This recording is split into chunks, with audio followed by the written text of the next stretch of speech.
June 10th, 1944. A muddy hedgerow outside Saint-Lô, Normandy. The morning fog still clings to the earth like smoke from a dying fire.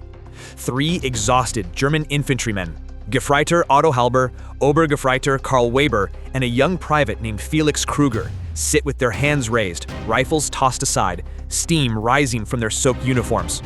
American MPs move in fast, boots slapping against wet grass, garons angled low but ready. No speeches, no questions, just the cold, clipped command. Stand up, move. The Germans obey. They're too tired to resist. They haven't eaten properly in 2 days, just a thin slice of Schwarzbrot and watered-down ersatz coffee. Their stomachs ache so deeply it feels like a hollow drum vibrating under their ribs. As they march down a narrow lane, the sound hits them first. Metal clatter. Voices. Something sizzling. Felix frowns. Sizzling? Out here? The smell hits next. Rich, warm, completely out of place in a landscape torn apart by artillery. A smell none of them have experienced since leaving home months earlier. Frying eggs. And something else. Something even more impossible. Steak. Stainless steel pans. Stacks of fresh, soft bread, still warm enough to steam in the cool air. Large cuts of beef browning on hot griddles. Dozens of American soldiers, helmet straps undone, jackets loose, sitting on ammo crates and metal folding chairs, laughing between mouthfuls of food. A scene so normal, it feels unreal. The Germans freeze. Every instinct tells them this shouldn't exist. Not here. Not now. Not with shells still echoing miles away. Felix whispers, almost to himself, "They're eating like this in a war?" His voice trembles not with fear, but with disbelief. One of the American cooks, a corporal with sleeves rolled up and a cigarette stuck to his bottom lip, looks over and smirks. He flips a steak with a practiced flick of his wrist. "You boys hungry?" The prisoners don't answer. They're too stunned to speak. Obergefreiter Weber's eyes lock onto a tray of golden scrambled eggs. Fluffy, thick, nothing like the powdered misery they've eaten since winter. He watches an American soldier top his plate with real butter. Real butter! A luxury Weber hasn't tasted since 1943. He feels something inside him crack. Not envy, not humiliation, revelation. Because this isn't just food. This is supply power. This is industrial might. This is a country that can feed its soldiers like kings while fighting a global war on two fronts. Otto swallows hard. His voice is barely audible. Gott in Himmel, how is this possible? One MP chuckles. Welcome to the US Army, friend. But Felix isn't listening anymore. He's staring at a stack of fresh bread. White, soft, thick. So different from the coarse, stale loaves the Wehrmacht has been rationing for months. He imagines biting into it, feeling it melt on his tongue. He feels tears prick his eyes, not from fear, but from the sudden understanding that the stories whispered among German troops were true. The Americans weren't just better supplied. They were supplied on a scale the Germans had never even imagined. And in that quiet, stunned moment, another sound pierces the air. The cook slams down another pan of sizzling steaks. Weber flinches, not from danger, but from the growing, sinking realization settling deep in his chest. If the Americans eat like this at the front, what hope does the Reich have? He looks at Otto. Otto looks back. Neither dares to say it aloud. But the truth is already there, hanging heavily between them. Something in this war has just shifted. Something they cannot deny. Something they will never forget. The Americans lead the three prisoners toward a long wooden table set beside the field kitchen. The sun is climbing now, burning away the fog, revealing rows of Sherman tanks parked behind a line of apple trees. Mechanics work casually, wrenches clinking, as if this were a rear depot, not the deadly shifting front of Normandy. Felix keeps glancing around in disbelief. The Americans behave like men on a training ground, not soldiers in the middle of a continent-spanning war. Otto feels his heart beating faster, not from fear, but from confusion he cannot untangle. He'd grown up hearing that America was soft, lazy, indulgent, a land of jazz, automobiles, and people who cared more for Hollywood than hardship. But this effortless abundance, Feels like something from a world Germany had never been allowed to imagine. A corporal places 3 tin mess trays on the table and nods toward the line of pans. Eat. You're prisoners now. You're safe. Safe. The word feels almost absurd. Felix hesitates, eyes darting. Are we allowed to... The MP gestures again. Go on.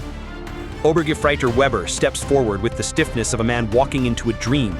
He picks up the tray, hands trembling, and the cook slaps down a thick, brown-seared steak, juices dripping down the metal. The smell rises into Weber's face like a memory of another lifetime.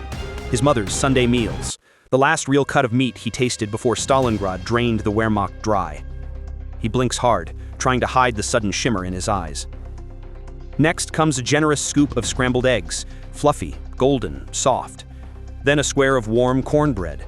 And finally, a slice of white bread so fresh it still bends softly between his fingers. Felix stares at his own tray, disoriented. This can't be real. This can't be the front line. But it is. Otto lowers himself onto an ammo crate, staring at the food without touching it.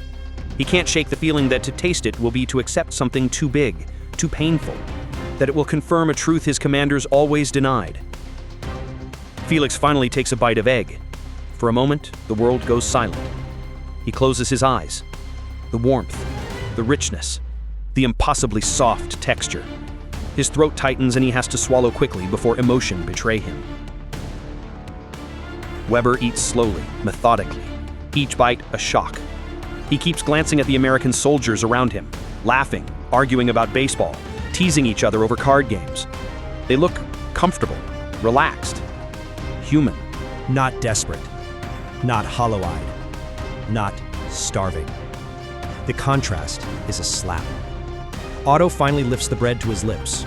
He takes one small bite and freezes. It is soft, real, fresh. For a brief moment, an image flashes in his mind. His wife, Anna, standing in their small kitchen back in Kassel, kneading dough with flour dusting her hair. He hasn't seen bread like this since the winter of 1942. His hands begin to shake. The illusion he carried, the belief in German superiority, discipline, and resilience begins to unravel, thread by thread. A loud clang interrupts his thoughts. A massive supply truck rolls into the clearing, mud splattering off its tires. The back is filled with crates. Milk bottles, canned fruit, slabs of beef on ice, sacks of flour stacked so high the tarp bulges outward. Felix's fork slips from his fingers. The Americans get all that? Every day? He asks quietly. A nearby sergeant overhears and grins. Every day? Buddy, that's just the breakfast shipment. The Germans exchange stunned looks. One truck carries more fresh food than their entire company has seen in weeks. In the Wehrmacht, even officers went hungry. Here, common riflemen eat like well-fed factory workers. Weber whispers, voice cracking. If this is what they feed their soldiers, what do their factories look like? Otto doesn't answer, because the truth is carving itself into him with brittle clarity. Germany isn't fighting an enemy, it's fighting an industrial titan. A young American private sets down a tray beside them. On it, fresh fruit, bananas, apples, oranges. The Germans stare as if seeing gold. Felix's voice trembles. Where do they even get this? The private laughs. America, where else? The words cut deeper than any blade. A sudden boom echoes in the distance. German artillery, somewhere beyond the tree line. But the Americans barely react. They keep eating, keep joking, keep living in a way that feels untouchable. Felix looks down at his plate again. And that's when the fear shifts. It's no longer fear of death. It's fear of understanding. Because if America can feed its men like this at the front, how much more can it send? How many tanks? How many trucks? How many planes? The war they thought they understood is not the war they're in anymore. And one thought now hangs in the air, unspoken, but undeniable. If the US fights like this, what chance does the Reich truly have? Felix grips the edge of the table, eyes wide, breath shallow. He knows the answer, but the real shock is still coming. The thunder of distant artillery fades, replaced by a low, mechanical hum rolling across the fields of Normandy. Otto lifts his head first. That sound, steady, rhythmic, growing louder, doesn't belong to tanks or half-tracks. It belongs to something far larger. A line of American GMC 2.5-ton trucks emerges from a break in a hedgerow, each packed so tightly with crates that the canvas covers strain from the weight. They move in a perfect column, engines rumbling like a heartbeat of steel. Felix sets his fork down slowly.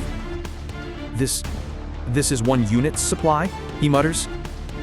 An American sergeant overhears as he walks past. Unit? Kid, this is 1 hour's drop for one regiment. The Germans stare, stunned into silence. Weber watches the convoy roll closer. 5 trucks, then 10, then 20. Each one stuffed with ammunition, medical supplies, fruit, vegetables, bread, milk, spare boots, spare parts, radio batteries, even cigarettes by the crate. It looks less like a military convoy and more like a moving marketplace. One truck screeches to a halt, brakes hissing.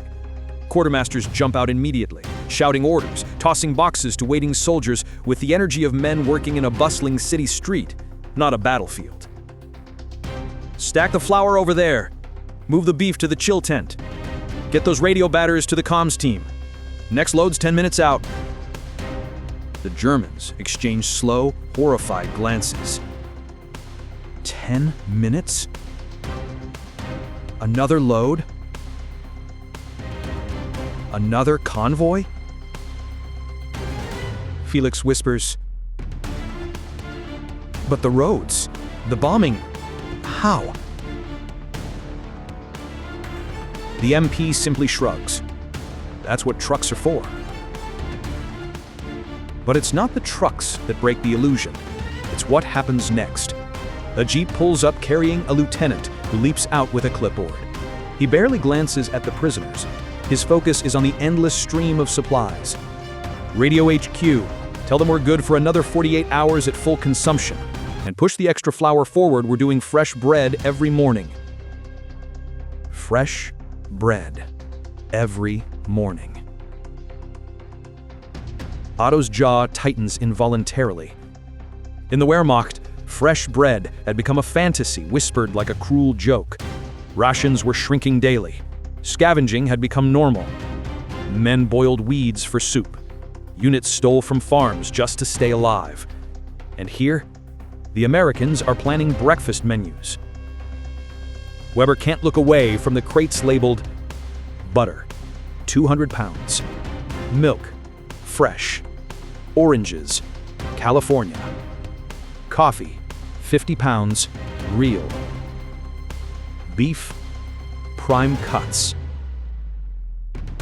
real coffee, prime beef, fresh fruit from across the ocean. Weber's throat dries.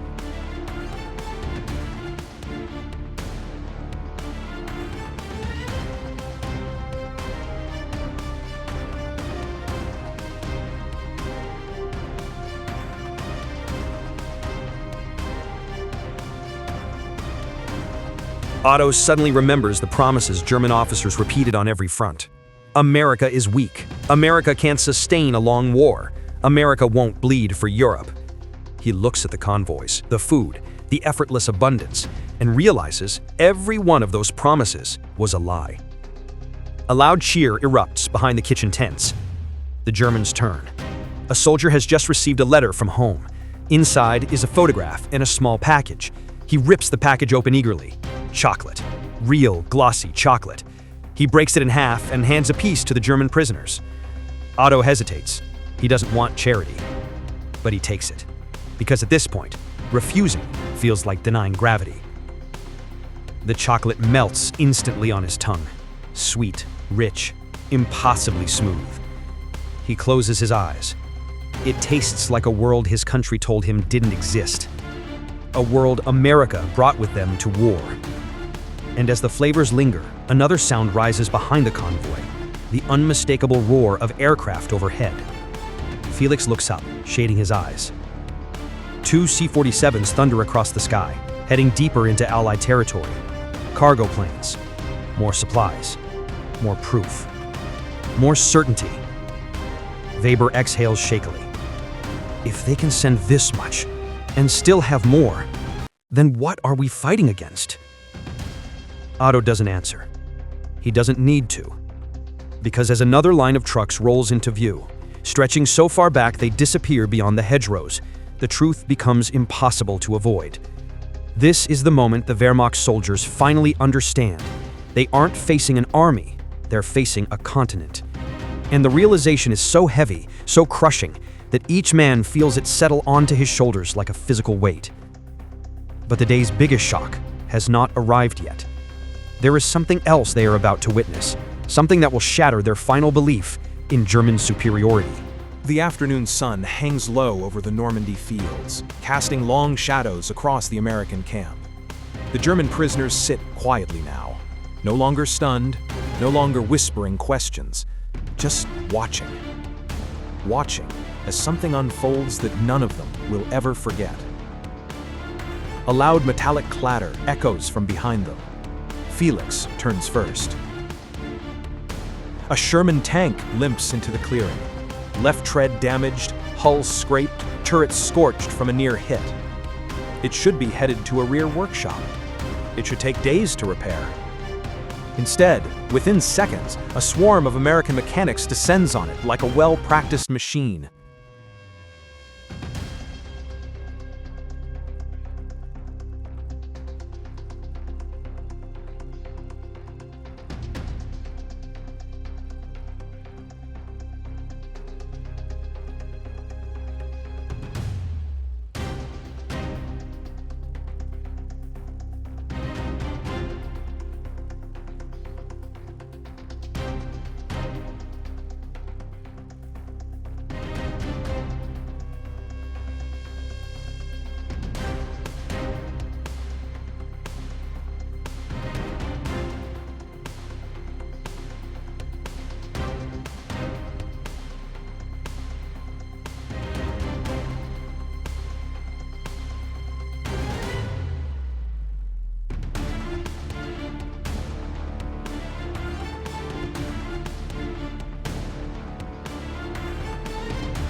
Recognition.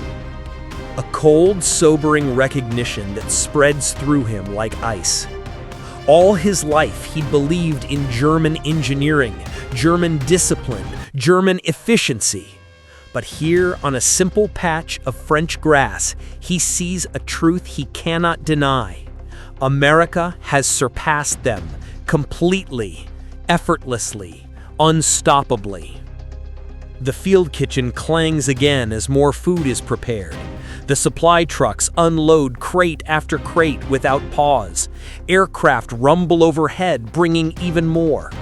Every system works, every part fits, every man plays his role. Felix sinks back onto his crate, eyes empty. If their soldiers eat steak, and their trucks never stop, and their tanks are repaired in an hour, then what are we supposed to fight with?